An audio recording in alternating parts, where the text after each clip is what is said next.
अस्सलामुअलैकुम and welcome to the show sports 365। मैं हूं आपका host Faisal Ilyas. ICC men's टी20 वर्ल्ड कप में आज सुपर 8 का पहला मैच होना था पाकिस्तान और न्यूजीलैंड के दरमियान, जो ना हो सका। सिर्फ टॉस तक रहा ये मैच और पाकिस्तान ने टॉस जीत के पहले बैटिंग करने का फैसला किया, लेकिन मैच वॉश आउट हो गया बिकॉज जैसे ही टॉस हुआ उसके बाद जो बारिश शुरू हुई है वो रुक ना सकी, थम ना सकी और 5 ओवर का भी मैच ना हो सका और दोनों टीमों को एक एक पॉइंट मिल गया। और आईसीसी मेंस टी20 वर्ल्ड कप में कल 2 अहम मैचेस होने हैं। एक मैच है इंडिया वर्सेस साउथ अफ्रीका और दूसरा है England versus Sri Lanka. So business end of the tournament has started but the rain has its own say on the tournament. We hope कि आगे के मैचेस जो है वो रेन की वजह से डिस्टर्ब ना हो, बिकॉज आज पूरी दुनिया ये मैच देखने के लिए बेताब थी कि पाकिस्तान न्यूजीलैंड के अगेंस्ट कैसा परफॉर्म करता है। बिकॉज इस टूर्नामेंट में बहुत बातें हो रही हैं कि पाकिस्तान सिर्फ एक ही बड़ी टीम से मैच खेला है, इंडिया से, और वो वन साइडेड हारा है। So everybody had to see today as to how Pakistan performs against the New Zealand once, लेकिन ऐसा हो ना सका बिकॉज मैच जो है वो वॉश आउट हो गया। हमारे साथ है पाकिस्तान के साबिक टेस्ट क्रिकेटर और बहुत अच्छे batter and fielder Shoaib Mohammad साहब। सर शुक्रिया for being on the show. Thank you. जैसे मैंने कहा सर, बड़ा डिसअपॉइंटेड सिचुएशन है कि सिर्फ टॉस हो सका। हम सब ये वेट कर रहे थे कि पाकिस्तान किस तरह परफॉर्म करेगा न्यूजीलैंड के अगेंस्ट, और लेकिन ये सब ना हो सका, वेरी अनफॉर्चुनेट। लेकिन टॉस जीत के हमने बैटिंग की, थोड़ा सा आपके लिए सरप्राइजिंग था बिकॉज हमारी टीम में सिर्फ एक चेंज किया था पाकिस्तान ने। आज ख्वाजा नाफी की जगह हम फ़खर जमान को लेके आए थे, लेकिन पेस अटैक हमारा सिर्फ एक ही फास्ट बॉलर थे हमारे पास, सलमान मिर्ज़ा। उसको एक फास्ट बॉलर के साथ अगर आप रेन वाली कंडीशन में सेकेंड इनिंग में अगर आपने बॉलिंग करानी होती तो टफ ना हो जाता बिकॉज आपके स्पिनर्स के लिए बॉलिंग करना मुश्किल होता। एक्सपेक्टेड था कि शायद नसीम को इंडक्ट कर लें, काफ़ी रूमर्स थे, हाँ। लेकिन it was not to be, इसलिए कि वो उन्होंने अपनी प्रेस कॉन्फ्रेंस में भी एक तरह से गाइडलाइन दे दी थी कि तकरीबन they are gonna go with the same team, इस तरह से। तो बहुत ज़्यादा उन्होंने कोई इंडिकेशन नहीं पास ऑन की कि फास्ट बॉलर के हमारे को कमी है। और लेकिन सर कंडीशन देखते हुए आपको नहीं लगा, अगर आपने ये सोचा है कि मैं फर्स्ट बैट करूंगा और सेकंड बॉलिंग करते हुए अगर पिच की कंडीशन ऐसी होगी कि जो पेसर को फेवर करेगी, बिकॉज अगर वेट कंडीशंस होंगी, आपके पास सारे फिंगर स्पिनर्स हैं, उनको अगर आप 160 भी करते उसको रोकते कैसे फिर आप? असल में स्पिनर्स के लिए भी डेफिनेटली वेट कंडीशंस के अंदर मुश्किलात तो डेफिनेटली होती हैं, लेकिन that goes for the faster bowlers too. उसके अंदर उनका जो है उस सीम, जब बॉल अगर थोड़ा बहुत गीला हो जाता है तो फिर स्विंग वगैरह सारा ख़त्म हो जाता है, और फिर वो जो लाइन होती है बस वो फास्ट बॉलर की लाइन देख के ही बस आप अपना प्लांट करते हैं पाँव को और मारते हैं, तो उस पर रन ज़्यादा पड़ने के चांसेस होते हैं। लेकिन same goes for of course difficulties, तो स्पिनर्स के कंट्रोल मुश्किल हो जाता है। इसी के सीम के ऊपर नेचुरली आप जब बॉल को फंसाते हैं, सीम आपके फिंगर्स में होती है तो वो स्लिप होना शुरू कर जाती है। तो दोनों के लिए मुश्किलात हैं, लेकिन फास्ट बॉलर के लिए जब एज अ बैट्समैन बात कर रहा हूँ कि सीधा जब बॉल आ रहा और पता है कि बॉल ने अब स्विंग नहीं होना और पेस भी पीछे, तो फिर आपको सिर्फ मनूवर करना होता है, प्लेसमेंट करनी होती है और टाइमिंग बस मिलानी होती है, और फिर वो बॉल फिर रुकने वाला नहीं होता, ज़्यादातर ऐसे ही होता है। तो और ख़ास तौर पे जब अगर थोड़ा स्कोर 20, 25, 30 किसी बैट्समैन का लग चुका हो तो उसको बॉल भी अच्छा नज़र आ रहा होता है और उसकी टाइमिंग और फ्लो बड़ा स्पॉट ऑन हो जाता है, और बॉलर को बॉल बचाना मुश्किल हो जाता है कि छठा बॉल कैसे ख़त्म करूं। बिल्कुल सही है। अब नसीम शाह, आपको लगता है इस टूर्नामेंट में हमारा आज जो मैच था वो प्रेमदासा में था, अगले दोनों मैचेस पालीखेले में है, कैंडी में, आपको लगता है कि अब ठंडा मौसम भी है, वहाँ ठंडा मौसम है, डू यू थिंक कि Naseem Shah will make it to the team in the next 2 games, या आपको लगता है कि प्रोबेबली अब क्योंकि सुपर 8 में एक साइड की तरफ हम गए हैं जहाँ हम ख्वाजा नाफे को हम बिठा के जो चेंज हमने करनी है वो कर लिया है, अब शायद नसीम शाह अगले 2 मैचेस में भी ना दिखे हमें? नहीं, कूलर कंडीशंस के अंदर अगर वहाँ बारिश नहीं, अभी वहाँ का जो वेदर के हमारे पास सामने नहीं है, लेकिन ये है कि फास्ट बॉलर को कूलर कंडीशन में बॉल स्विंग मिलता है, गेंद अच्छा कैरी भी करता है, और फास्ट बॉलर बिल्कुल इंडक्ट किया जा सकता है, और ज़रूरी नहीं है कि अब ये मैच नहीं हुआ तो they will go with the same team, they can change according to seeing the pitch condition, और जो वेदर कंडीशन भी आपको सामने रखनी पड़ेगी, और फिर जाके फाइनल 11 डिसाइड करेंगे। सलमान अली आगा से आज जब पेसर का सवाल किया गया तो उन्होंने बस कहा हमारे पास 2 पेसर हैं, एक हमारे पास सलमान मिर्जा है और दूसरे हमारे पास फ़हीम अशरफ है। तो ये भी लग रहा है कि अब फ़हीम अशरफ को फाइनली यूज़ किया जाएगा and he is a kind of bowler who can be use, because हमने देखा है कि एशिया कप के फाइनल में और एशिया कप में और उसके बाद भी T20 में अच्छी बॉलिंग की है फ़हीम अशरफ। जब कभी किसी कैप्टन या कोच को किसी एक बॉलर के ऊपर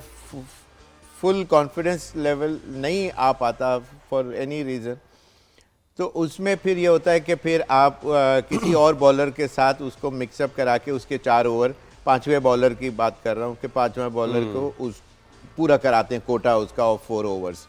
तो फ़हीम अशरफ जो है बीइंग अ फास्ट बॉलर, तो उसको बिल्कुल चांस इस मैच में भी मेरा अंदाज़ा था कि ये लोग ज़रूर देते। बिल्कुल सही है, और और आगे भी चांस बहुत ज़्यादा है, इसलिए कि उसकी बैटिंग के ऊपर बहुत पाकिस्तान टीम रिलाई करती है कि अगर कुछ भी नहीं चला तो एंड में हमारे पास ऐसा कोई प्लेयर हो कि जो चौके छक्के मार सकता हो against spinners and faster bowlers too. बिल्कुल सही है सर। मुझे एक वीकनेस लगी है पाकिस्तान की, मतलब रिसेंटली अगर आप एशिया कप से ऑनवर्ड्स कहें, जब आपके पास बहुत सारे ऑलराउंडर्स होते हैं जो कभी बॉलिंग में अच्छे होते हैं, कभी बैटिंग में अच्छे होते हैं, उनकी सिलेक्शन प्योरली किसी एक मेरिट पे नहीं होती। तो वो जो कहते थे ना पहले ओडीआईज में या टेस्ट क्रिकेट में, इवन T20 में, कि इवन बॉलिंग जो है वो भी पार्टनरशिप्स में होती है। अगर दोनों एंड से बहुत तगड़ी बॉलिंग हो रही होती है तो सामने वाली टीम गलती करती है। मुझे लगता है कि पाकिस्तान की टीम में ना आपके पास ऊपर कोई वो कॉम्बिनेशन है कि 2 बॉलर आके फंसाएंगे उनको, ना ही आपके पास मिडिल ऑर्डर में कोई ऐसा कॉम्बिनेशन है जो आके पूरा फंसाएगा उनको। सो डू यू थिंक कि ये कमी लगती है? बिकॉज एक बॉलर अच्छा होता है, दूसरा बॉलर ज़रूर कंसीड करता है, जिसकी वजह से पाकिस्तान की वो टीम नहीं रही है कि वो 150 डिफेंड कर जाए या किसी टीम को 130 पे आउट कर जाए। पॉइंट बिल्कुल सॉलिड है, लेकिन बात यह है कि किस ईरा में आप खेल रहे हैं। वसीम वकार का अब टाइम नहीं है, फिर आमिर जब तक सही बॉल कर रहे थे, नो बॉल नहीं कर रहे थे, जब तक वो कॉम्बिनेशन अच्छा था। फिर उसके बाद एक टाइम आया कि शाहीन आफरीदी और उसके साथ नसीम शाह, इनका ट्रियो अच्छा लग रहा था और ये तीनों फायर कर रहे थे, विद वेनम गेंद करते थे और उनकी फिटनेस लेवल ऑप्टिमम थी, जिसकी वजह से सामने वाली टीम को मुश्किलात देखने में अक्सर आई। कम से कम 3 नहीं चलते थे तो उस दिन 2 तो चलते ही थे। सही बात। तो लेकिन अब ये मोमेंटम में बॉलिंग दिखती थी हमें। बिल्कुल। तो अब ये है कि शाहीन आफरीदी की में भी ऐसा लगता है कि ड्यू टू इंजरी ओपन नहीं कर रहे अभी कि जी इंजर्ड प्लेयर को आप लेके क्यों गए। हाँ। तो उस पॉइंट ऑफ व्यू से अभी वो चीज़ सामने नहीं आई है, बट हमारे पास फिर उसके बाद एक इन विकेटों के हिसाब से 2 फास्ट बॉलर जो है वो शायद पाकिस्तान अफोर्ड नहीं कर सकता था, इसी कि इनको बैटिंग के ऊपर वनरेबिलिटी एस्पेक्ट नज़र आ रहा था कि अगर इसी के इतने ज़्यादा स्कोर, हैवी स्कोर नहीं कर पा रहे हमारे जो टॉप ऑर्डर या मिडिल ऑर्डर या एक आध की कोई चल रहा है। लेकिन शुएब भाई सिर्फ पेसर्स को हटा के स्पिनर्स में भी बात करें ना, जैसे हम इंडिया को देखते हैं, कुलदीप और वरुण चक्रवर्ती एक कॉम्बिनेशन में आते हैं। मुझे लगता है किसी हद तक अबरार और सुफियान मुकीम वो पूरा कर रहे थे, लेकिन उनको भी ब्रेक किया गया। डू यू थिंक कि हमारे पास स्पिन में भी कोई ऐसी जोड़ी नहीं है जो दोनों एक साथ आएंगे और एक ब्लॉक करेंगे सामने वाली साइड को? बहुत बिल्कुल बात स्पॉट ऑन है, लेकिन जनरेट करना पड़ता है। ये कॉम्बिनेशन ओवरनाइट नहीं बनता, ऑटोमेटिकली नहीं बनता और बाय फ्लूक भी नहीं बनता। You have to generate these bowlers जो दोनों इतने अच्छी क्लास हो उनकी कि सामने वाले बैट्समैन को वो कर सके। तो उसके लिए इनको टाइम एंड अगेन मौका देना पड़ता है मैचेस के अंदर। हमारे वहाँ क्या होता है, 1 से 2, अब जैसे सुफियान मुकीम अच्छी बॉल कर रहे हैं उसको और हीरो नजर आ रहे हैं उस जिस मैच में वो खेल रहे हैं। सर मुझे अभी याद और है, बाहर कर दिया। फिर हम ऑस्ट्रेलिया में पता नहीं कितने सालों बाद ऑस्ट्रेलिया को ऑस्ट्रेलिया में हरा के आए और उसमें सुफियान मुकीम का एक इंपॉर्टेंट रोल था बहुत। उससे पहले साउथ अफ्रीका में उनको मैचेस मिले जहां उन्होंने प्रूव किया, everybody started talking to about him कि यार इसमें मेडल है। अब उसके बाहर निकलने का कोई रीज़न समझ में नहीं आता। सिमिलरली अगर आप देखें बाकी जो टैलेंट है, आपका इरफान खान जो आपके साथ थे, मिडिल ऑर्डर का टैलेंट था, उसको आपने समझ नहीं आ रहा है कि why is he not in the team. उसके साथ साथ अब्दुल समद हैं, बहुत सारे और प्लेयर्स हैं मिडिल ऑर्डर में, इवन हसन नवाज़ हैं, वो भी, उनका भी पता नहीं चल रहा कि क्यों वो टीम में नहीं है। सो ये सारे प्लेयर्स जो आपने लूज आउट किए हैं वो बेसिकली इस कॉम्बिनेशन को ज़रूर अफेक्ट कर रहा है। बिल्कुल वो जैसे स्पिनर्स की आपने कुलदीप और वरुण की बात करी, उन्होंने उनको मौका दिया, उनके ऊपर फुल कॉन्फिडेंस शो किया और उनको मैचेस, इंपॉर्टेंट मैचेस खिलाए जहां उनका कॉन्फिडेंस लेवल बढ़ा।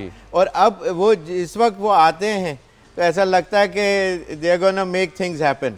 तो ये क्लास होती है मैनेजमेंट की भी, सही बात और बॉलर अपनी की भी। लेकिन जब हमारे यहाँ जैसे वो अभी आपने सारे जो पॉइंट आउट किए नाम और जो इनको मौके मिले पहले पिछले दिनों और अब आउट ऑफ द ब्लू नज़र नहीं आ रहे, तो ये कॉम्बिनेशन बनेगा कब? जब दोनों साथ खेलेंगे तो बनेगा ना, कि दोनों बॉलर ऐसे हों कि सामने वाली टीम बोले कि अब यार हम कहाँ से रन निकालें। एब्सोल्युटली। जुल्करनैन शेख साहब ने हमें ज्वाइन किया है, जो हमारे स्पोर्ट्स रिपोर्टर हैं, उनसे बात करते हैं। कल भी उन्होंने प्रेडिक्शन की थी कि आज 90% चांस ऑफ रेन है और वही हुआ। अब उनसे दोबारा पूछते हैं कि कल के जो 2 मैचेस होने हैं वहाँ मौसम की क्या प्रेडिक्शन है। एक इंडिया में मैच है, एक श्रीलंका में है। जुल्करनैन साहब, वेलकम टू द शो। आज का मैच तो हमारा वॉश आउट हो गया, 1-1 पॉइंट मिल गया। कल के बारे में क्या खबर है सर? देखिए, कल के बारे में कैंडी के अंदर भी बारिश की जो है वो प्रेडिक्शन है, और क्योंकि ये मैच होना है सुबह 9:30 बजे, तो उस वक्त बारिश की प्रेडिक्शन है, और ये भी तकरीबन 80 से 90% है। अब जो महकमा मौसमियात है कोलंबो का, वो ये कहते हैं कि ये वही सिस्टम है जो कोलंबो से कैंडी पाला के लिए जाएगा। अब ये ज्यादा फासला नहीं है, तकरीबन 100 किलोमीटर दूर है पाला के लिए कैंडी। सो यही सिस्टम बारिश का वहां पर भी सुपर 8 का ये जो श्रीलंका और इंग्लैंड का मैच है उसको डिस्टर्ब करेगा। अगर आप इजाजत दें तो जो आज की जो बारिश है इसके हवाले से जो पाकिस्तान टीम ने जो फैसले किए वो बड़े ही मतलब हमें खुद अजीब लग रहे थे। जिस तरह पाकिस्तान टीम ने आज बैटिंग का फैसला किया टॉस जीत कर, हमें ये भी समझ आई कि वो किस बुनियाद पर था। अगर यही बुनियाद थी तो फिर इंडिया के खिलाफ ये फैसला क्यों नहीं हुआ। और दूसरी चीज ये है कि आज जब ये पता था कि बारिश होनी है और अगर हुआ मैच तो ये छोटा मैच होगा, 12 ओवर तक का होगा, 13 ओवर तक का होगा। तो कई चीजें ऐसी थी जो टीम सिलेक्शन में सोची जा रही थी कि शायद स्पेशलिस्ट की तरफ जाएंगे। मतलब ये सोचा जा रहा था कि फहीम अशरफ की जगह आप नसीम शाह को जो है, जो एक स्पेशलिस्ट रोल है, उसको रखेंगे। फिर ये सोचा जा रहा था कि जो रोल होगा बाबर आजम का, वो तो फिर आपके पास है ही नहीं ना, जो कोच माइक हेसन ने रोल बताया हुआ उसके तहत। तो अगर 12 ओवर का मैच है तो वो कहाँ खेलेंगे। तो इस लिहाज से भी कई चीजें थी कि इस बारिश ने हमें बचा लिया। और अब ये एक पॉइंट जो है पाकिस्तान के लिए बहुत वैल्यूएबल हो सकता है। अब एक मैच जीतना पाकिस्तान को, अगर वो जीत जाए तो ये सुपर 8 से अगली स्टेज की तरफ पाकिस्तान की टीम जा सकती है। बड़ी इंटरेस्टिंग सिचुएशन है शोएब भाई। आज से जो है ना, अभी से मैं देख रहा हूँ सोशल मीडिया पे यही शुरू हो गया है कि अब पाकिस्तान का सिनेरियो क्या है सेमीफाइनल्स में जाने का। हम ऐसी कौम है जिनको इतनी जल्दी है, मतलब आज का मैच नहीं हुआ इस पे भी हम इस तरह खुश हैं कि 1 पॉइंट हमें मिल गया। So but again I mean अगले 2 मैचेस जो हैं वो सुपर 8 में बहुत इंपॉर्टेंट है पाकिस्तान के। और पाकिस्तान का क्योंकि कॉम्बिनेशन, जैसे जुल्करनैन भी कह रहे हैं कि कॉम्बिनेशन वो क्या सिलेक्ट करते हैं वो भी एक क्वेश्चन बन जाता है हर बार। आपको लगता है कि ये तो हमने ऑलरेडी डिस्कस कर लिया, जो जुल्करनैन कह रहे हैं कि थोड़ा सा सरप्राइजिंग था कि आपने अभी भी नसीम शाह को टीम में नहीं लिया, लेकिन आपको लगता है कि अब जो टीम हमारी सेटल हुई है या जो प्लेइंग 11 आज हम कर रहे हैं उसको, उस पर हमारा कॉन्फिडेंस फुली है और अगले 2 मैचेस में इन्हीं को खिलाएंगे, या आपको लगता है कि अभी भी कोई चेंज के चांसेस है? नहीं, जो पॉइंट है ना कि जी बाबर को इस वक्त अगर कम ओवर हो जाते हैं तो फिर उसके अंदर बाबर का जो इंडक्शन है वो क्वेश्चन मार्क रहेगा। अगर आज मैच हो जाता और 12 ले सपोज के 12 ओवर का मैच होता या इस तरह कम ओवर का होता तो उसके अंदर फिर इसकी तो बारी आनी नहीं थी। और अगर आती तो ये कि पावर हिटर की ज़रूरत होती, तो नाफे जो है उसकी जगह शायद सूटेबल ज़्यादा नज़र आते। तो बारिश तो आज जिस तरह आने 90% चांसेस थे और वो हुई भी। तो ये कि अभी भी मेरी समझ से ये बाहर है कि बाबर के ऊपर इतना पूरा मैच हो तो समझ आता है, या उसका बैटिंग ऑर्डर 4 नंबर के ऊपर पूरा पाकिस्तान शायद यही बात कर रहा है कि 4 नंबर पे बाबर की जगह। उसका जवाब तो सर माइक हेसन ने दे दिया ना, और इतना नेगेटिव जवाब दिया है कि वो जो मानने के लिए नहीं तैयार ना। अब उन्होंने अपना एक डिसीजन लिया हुआ है तो वो उसके ऊपर इसलिए स्टिक कर रहे हैं के जो इंडिया के अगेंस्ट भी 4 नंबर पे जो खिलाया, अब वो अपनी गलती को एक्सपोज नहीं करने दे रहे, बिल्कुल ऐसे ही। अपने मुंह से कम नहीं करने दे रहे। बाकी पूरा पाकिस्तान या शायद दूसरा मीडिया भी बाहर का दुनिया का यही बात कर रहा हो। हाँ। तो वो बात बिल्कुल सही है। इनको अगर अब आगे मैच में भी बारिश, जो कि 1.5 घंटा दूर है कैंडी, हाँ। वहाँ भी लेकिन ठंडा मौसम होता है, हिली साइड है, तो वहाँ बारिशें वहाँ भी डेफिनेटली होती हैं। टी गार्डन्स हैं तो वहाँ जाहिर सी बात है बारिश का एक्सपेक्टेशन ज़रूर होगी। लेकिन कोई हार्ड एंड फास्ट रूल नहीं है। आपको पिच कंडीशन और देख के सामने वाले आपने की स्ट्रेंथ selection से आपको टीम सिलेक्शन बिल्कुल होती सही। है। तो अगर कोई चेंज कर देते हैं तो इसमें कोई बुरी बात नहीं है कि जी बाबर को ड्रॉप कर दिया। ठीक है जुल्करनैन साहब, टीम को लेके नसीम शाह क्या फुली फिट हैं? उनकी सिलेक्शन नहीं हो पाई, आज के ओवरकास्ट कंडीशन में भी उनकी सिलेक्शन नहीं हो पाई। उसके अलावा बाकी जो बेंच पे अबरार को आज भी नहीं लिया गया, तो ये टीम में कोई सारी चीज़ें नॉर्मल हैं? बिकॉज हमने देखा है कि डग आउट में बॉटल भी फेंकी गई है, उस पर भी क्लैरिफिकेशंस तो आ गई हैं, but do you think everything is normal with the team that we have over there in Sri Lanka, या कोई छोटी मोटी रिफ्ट चल रही है? देखिए, मुझे यूं लगता है कि यहाँ पर 2 प्लानिंग्स चल रही हैं। 2 प्लानिंग से मुराद ये है कि एक तो प्लानिंग है जो मुझे लगता है कि शायद पीछे से फीड की जाती है सिलेक्शन कमेटी से, आकिब जावेद से, और उसको काउंटर करने की प्लानिंग जो है वो वहां पर होती है। अब मैं आपको थोड़ा सा पीछे ले जाऊं, जिस दिन हम इंडिया से मैच हारे उससे अगले दिन हमने रेस्ट किया, उससे अगले दिन जब प्रैक्टिस हो रही थी तो उस प्रैक्टिस के दौरान तकरीबन हर प्लेयर से हमारी चैट हुई। मतलब सलमान मिर्जा से हुई, आप कल खेलेंगे? यार मैंने नहीं पता, मुझे खुद नहीं पता। तो इस तरह का एक बिहेवियर चल रहा था। और आपने इब्रार का तो पॉइंट बहुत अच्छा उठाया, एक वो स्पिनर जिससे पूरी दुनिया कह रही है, वो हमारा फेस बना हुआ है पिछले कुछ अरसे से कि इब्रार जो है वो हमारा लीडिंग स्पिनर है, उसको आप जो है वो फायर बैठा रहे हो। फिर नसीम शाह की फिटनेस के हवाले से कोई सवाल नहीं है। और जिस तरह शोएब भाई कह रहे थे ना कि आपको एक सर्टन स्पेशलिस्ट चाहिए होता है, मतलब स्पेशलिस्ट से मुराद ये है कि जब आपके पास ओवर कम हो गए हैं तो फिर, और कंडीशंस आपके पास जो है वो नॉर्मल कंडीशंस नहीं है, आपके पास बारिश वाली कंडीशंस है, तब आपके पास तो नसीम शाह जैसा स्पेशलिस्ट बॉलर होना चाहिए, है ना। तो इस लिहाज से कल रात तक ये बात थी कि 2 चेंजेस जरूर होंगी पाकिस्तान टीम में। एक फखर जमान की कही जा रही थी कि उन्हें वापस लाया जाएगा, और दूसरा फहीम अशरफ की जगह नसीम शाह को सोचा जा रहा था कि फहीम अशरफ का जो ऑलराउंड सेंस है उसमें वो उसकी ज्यादा जरूरत नहीं पड़ेगी, क्योंकि ये तो कंफर्म प्रेडिक्शन थी कि अगर मैच हुआ तो ये थोड़े ओवरों का होगा, पूरे 20 ओवर का नहीं होगा। तो उसमें फहीम अशरफ का वो इस्तेमाल नहीं हो सकता जो उनकी ऑलराउंड सेंस में होता है। तो उसकी जगह अगर एक स्पेशलिस्ट आपके पास बॉलर हो नसीम शाह की फॉर्म का, तो वो ज्यादा इफेक्ट करता था। बहरहाल ऐसे लगता है कि टीम सिलेक्शन के हवाले से कोई ज्यादा चीजें इसलिए भी अच्छी नहीं हो रही क्योंकि किसी को समझ भी नहीं आ रहा क्या हो रहा है। और माइक हिसन का थोड़ा सा नफ्सियाती तौर पर एक आप कह लें कि वो कहते हैं जी मैं ज्यादा एक्सपेरिमेंट नहीं करता, मतलब मैं ज्यादा चेंज नहीं करता, वो ज्यादा चेंजेस के बारे में जाना नहीं चाहते। जबकि आपके पास जो फर्स्ट राउंड है, अगर आप देखें तो हम इसको 2 राउंड्स को अलग-अलग कर सकते हैं, यानी फर्स्ट राउंड चले आप किसी तरह निकल आए, अब राउंड 2 के अंदर आपके पास कंडीशंस भी तकरीबन सारे मैचेस के अंदर बारिश वाली आएंगी, ठीक है। अगर 24 को आपका मैच है या श्रीलंका के साथ आपका मैच है, तो उस मैच के अंदर बारिश की प्रेडिक्शंस हैं। और फिर वो वेदर, जैसे शोएब भाई बता रहे हैं कि वो ठंडा वेदर है, उसके अंदर आपको स्पेशलिस्ट बॉलर चाहिए होंगे, और वो स्पेशलिस्ट बॉलर आप अगर लेकर चलेंगे और इस ऑलराउंड सेंस की सिलेक्शन से बाहर आएंगे तो ज्यादा इफेक्टिव होंगे। अब ये बात मुझे समझ आ रही है। जुल्करनैन साहब, थोड़ा सा हमें इंडिया वाली साइड जो है उसका भी जरा बता दें। इंडिया साउथ अफ्रीका का मैच भी होना है, और मैं जरा नंबर्स देख रहा था तो इंडिया को काफी एडवांटेज है अगेंस्ट साउथ अफ्रीका। 5 वर्सेस 2 है। साउथ अफ्रीका सिर्फ 2 मैचेस जीता है आईसीसी टूर्नामेंट्स में वर्सेस इंडिया 5। पाकिस्तान और न्यूजीलैंड का मैच वॉश आउट हो गया है, दोनों टीमों को 1-1 पॉइंट मिला है, और जितने पुराने एक्सपर्ट्स हैं और क्रिकेटर्स हैं वो सब कह रहे हैं कि पाकिस्तान गॉट लकी कि हमें ये पॉइंट 1 मिल गया है। और ये भी कह रहे हैं, बड़ा फनी स्टेटमेंट है, कि ये पॉइंट किस टीम को की वजह से नहीं मिला है, ये रमज़ान की वजह से पॉइंट मिला है। और हमने देखा है कि रमज़ान हमेशा हमारे लिए अच्छा होता है जब कोई बड़ा टूर्नामेंट चल रहा होता है। मैं अभी कुछ स्टैट्स देख रहा था शोएब भाई कि न्यूजीलैंड गो हार्ड करके एक स्टेटमेंट निकाला है आईसीसी वालों ने, और उसमें ये लिखा हुआ है कि न्यूजीलैंड का जो स्ट्राइक रेट है 169.94 है, which is the highest among all the 8 teams that have qualified for the Super 8. और उसमें Pakistan is the lowest team with 135.54 as their strike rate. So Pakistan लगभग 130-135 रन के एवरेज से चल रहा है और न्यूजीलैंड जो है वो तकरीबन 200 सवा 200 रन इन 20 ओवर्स के उस पे चल रहा है. सो बहुत बड़ा फर्क है दोनों टीमों में, the way both teams have performed in the World Cup and overall in the ICC tournaments. So ये बात फिर सही है कि पाकिस्तान गॉट लकी टुडे कि एक पॉइंट मिल गया पाकिस्तान को.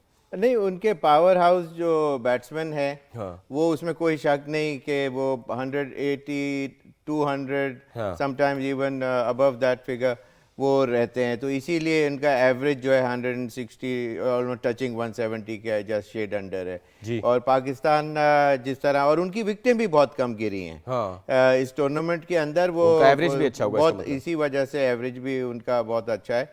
और इस लिस्ट में sir India is also on number 4, South Africa is also on the second position. So मुझे लगता है कि South Africa, New Zealand, India, they go very hard. I mean all the other teams are going a little slow. नहीं, वो बात ये कि आज का मैच अगर सेकंड बारी उनकी थी और थोड़े कम ओवर्स का मैच होता तो उनके पास 6 7 8 बल्कि नीशम तक इतना जबरदस्त मारने वाले बैट्समैन हैं कि बड़े बड़े लंबे शॉट्स खेलते हैं और क्लियर करते हैं boundary every now and then. उनका ट्रैक रिकॉर्ड बताता है. ये एक मैच में कुछ गलती हो सकती है, जल्दी भी आउट हो सकते हैं, क्रिकेट है. लेकिन उनका ट्रैक रिकॉर्ड ये बताता है कि वो सारे जो बिग हिटर्स हैं, पावर हिटर्स हैं और कम ओवर के मैच में उस तरह की बैटिंग लाइन को सूट करता है. बिल्कुल सही है सर. जरा जुल्करनैन शेख साहब की तरफ चलते हैं. नरेंद्र मोदी स्टेडियम हैदराबाद में मैच होना है जुल्करनैन साहब कल, जो इंडिया और साउथ अफ्रीका का है, और दोनों ही अहमदाबाद में होना है. दोनों ही खतरनाक टीमें हैं और ऑब्वियसली 1 लाख प्लस के तमाशाइयों का वहाँ पे गुंजाइश है. हमने देखा जिस तरह 2023 के वर्ल्ड कप में इंडिया और ऑस्ट्रेलिया आमने सामने थे और ऑस्ट्रेलिया ने इंडिया की सारी ऑडियंस को खामोश कराया था. आपको लगता है कि कल के मैच में ऐसा कुछ होने वाला है कि साउथ अफ्रीका ऐसी परफॉर्मेंस देगा कि ये जो है इंडिया की जो ऑडियंस है इतनी बड़ी जो इन टूर्नामेंट्स में और इन मैचेस में आती है वो शायद खामोश हो सके कल के मैच में? देखिए, परफॉर्मेंस एक तो ये है कि ये मैच जो है वो तगड़े अंदाज में होगा. इसके ऊपर जो इफेक्ट है मौसम का वो नहीं होगा. और थोड़ा सा ये है कि अब T20 क्रिकेट में जो है वो आपको भी पता है कि एक सर्टेन पोर्शन के अंदर कोई टीम क्लिक कर जाए. एक आपने बड़ा वो डबल सुपर ओवर वाला भी मैच आपको याद होगा, अफगानिस्तान वाला. तो उस सेंस में तो लगता है कि इंडिया की टीम फेवरेट होगी. लेकिन आप T20 फॉर्मेट के अंदर साउथ अफ्रीका को माइनस नहीं कर सकते. लास्ट वर्ल्ड कप के अंदर भी उन्होंने जो है फाइनल से ही वो हारे थे. सो अभी इस मैच के बारे में ये बड़ा अच्छा आपने पॉइंट बोला. ये वो 2 टीमें हैं जो लास्ट T20 वर्ल्ड कप 2024 जो यूएस और वेस्ट इंडीज में हुआ था उसके फाइनलिस्ट दोनों टीमें हैं ये. और उसके बाद पहली बार आईसीसी टूर्नामेंट में आमने सामने आ रही हैं दोनों टीमें. और मैं आपको एक चीज बताऊं, ये मैच अब मैं मतलब अगर आप इसको बिल्कुल अनबाइस्ड अंदाज में देखें तो जो 3 सुपर 8 के पहले मैच थे, पहला मैच भी बारिश की नजर हो गया, दूसरे में भी बहुत बारिश के चांस है. जो तगड़ा मैच होगा, जो ऑडियंस को पसंद आएगा, जो क्रिकेट फैंस को पसंद आएगा, वो अहमदाबाद के इसी नरेंद्र मोदी. यार जुल्करनैन साहब, आप ऐसे तो ना बोलें कि कल का पहला मैच भी वॉश आउट हो जाएगा. आपने कल भी यही बोला था. वॉश आउट नहीं होगा, लेकिन वो लिमिट, क्योंकि वो मैच भी तगड़ा है सर. वो श्रीलंका और इंग्लैंड का मैच है सर. दोनों ही 2-2 बार T20 वर्ल्ड कप जीत चुके हैं. तो वो that match is not a small match जो श्रीलंका और इंग्लैंड नहीं है. मेरा थोड़ा सा जो मतलब कहने का मकसद है कि हम आप ये चाहते हैं ना कि 20-20 ओवर का पूरा मैच हो, एक पूरा एक जिसको कहे ना एक फॉर्मेट के तहत हो. अब अगर 20 ओवर का मैच भी कर्टेल हो जाए, 12 ओवर का, 10 ओवर का या 13 ओवर का, वो मजा तो नहीं रहता. हाँ, सही बात. और दूसरी मैं एक चीज आपकी तवज्जो दिलाना चाहूंगा. हैरी ब्रूक्स जो इंग्लैंड के कप्तान है, आज उन्होंने कैंडी में प्री मैच प्रेस कॉन्फ्रेंस की थी. वहां पर उनसे एक सवाल हुआ जो पाकिस्तानी प्लेयर्स के बारे में था. आपको पता होगा दी 100 जो इंग्लैंड के अंदर होनी है, उसके अंदर एक खबर आ रही है बीबीसी की स्टोरी से कि उसके 8 टीम फ्रेंचाइजीज मालकान में से जो 4 मालकान है वो आईपीएल भी ओन करती हैं वो कंपनियां. उन्होंने पाकिस्तानी प्लेयर्स को लेने से मना कर दिया है. जो पाकिस्तानी प्लेयर तकरीबन 63 मेल्स और 4 फीमेल्स रजिस्टर्ड किया. उस पर हैरी ब्रूक बड़े मतलब कहे ना क्लियर अंदाज में बोले और उन्होंने वर्ड यूज किया है, a shame if Pakistan players excluded from 100. मतलब उन्होंने इसको शर्म कहा है कि अगर पाकिस्तानी प्लेयर्स को 100 से जो है वो निकाला गया. और आपको ये भी पता होगा कि आईपीएल ओन करने वाली वही कंपनियां जो है जो 2023 के अंदर साउथ अफ्रीका के अंदर ऐसे T20 लीग शुरू हुई, 6 कंपनियां वो ओन करते हैं, उसमें भी कोई पाकिस्तानी प्लेयर नहीं है। सो इस चीज को लेकर यहाँ पर श्रीलंका में भी जो क्रिकेटिंग हल्के हैं वो इस चीज को बहुत ज्यादा मतलब इस पे उनको लगता है कि ये बहुत बड़ी ज्यादती होगी कि पाकिस्तानी प्लेयर्स को अब इस तरह निशाना बनाया जा रहा है। और खुद इंग्लिश प्लेयर यानी हैरी ब्रूक उनके कैप्टन जो है वो इस बात पर इसको शर्मनाक कह रहे हैं कि अगर ऐसा होता है कि, और वो ये कह रहे हैं कि क्रिकेट का फ्लेवर नहीं रहेगा और पाकिस्तान की कौम वो क्रिकेटिंग नेशन है जिसने ऐसे बड़े बड़े स्टार पैदा किए हैं जो आज भी दुनिया क्रिकेट में माने जाते हैं। जुल्करनैन साहब, मसला ये है कि वहां पे जो 8 टीम्स हैं, 100 जो टूर्नामेंट होता है उसमें से 4 टीम के जो ओनर्स हैं वो आईपीएल के ही ओनर्स हैं, जो इंडियन ओनर्स हैं।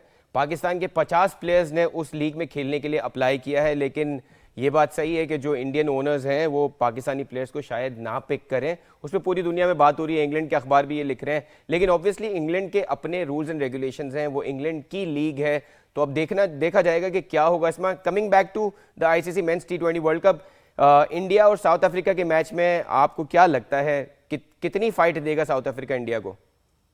देखिए, फाइट जरूर देगा, और एक चीज ध्यान में रखिएगा कि इंडिया को बहुत आसानी से साउथ अफ्रीका नहीं जीतने देगा। और इंडिया को भी शायद आप देखें ना, पिछले स्टेज में सिर्फ पाकिस्तान वाला मैच था, उसके बाद जो पहला तगड़ा मैच खेलना होगा वो ये साउथ अफ्रीका के खिलाफ ही होगा। एब्सोल्युटली। शुक्रिया जुल्करनैन साहब, बहुत बहुत शुक्रिया आपका, थैंक यू सो मच। और ये प्रेडिक्शन सारी बारिश वाली ना दें।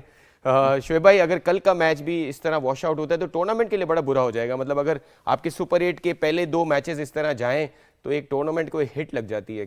नेचुरली ये वर्ल्ड क्लास टीम्स हैं और winners of T20 world cup भी हैं, और ये दोनों दो बार T20 वर्ल्ड कप जीती हैं। तो उस पॉइंट ऑफ व्यू से एक जो क्रिकेट फैंस हैं अराउंड द वर्ल्ड, वो उनके लिए बड़ा डिजेक्शन होगा कि अगर ये मैच नहीं होता या इवन कम ओवर का भी होता है, तो इसलिए कि वैसे ही शॉर्टर फॉर्मेट है, फिर जो क्लास एक्ट प्लेयर्स हैं उनको इन एक्शन देखने का मज़ा कुछ और है।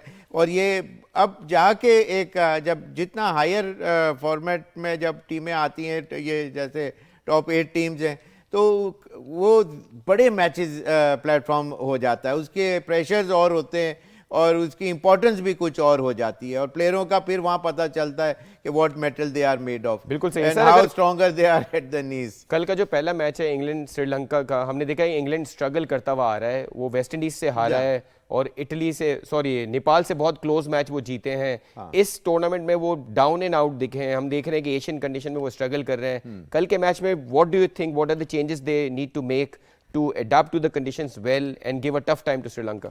श्रीलंका एक मैच निशांका की आउटस्टैंडिंग इनिंग्स से तो जीत गया था, लेकिन इमीडिएटली फिर उसके बाद उनको एक ड्रॉप सीन देखना पड़ा और जिम्बाब्वे की टीम से वो हार गया।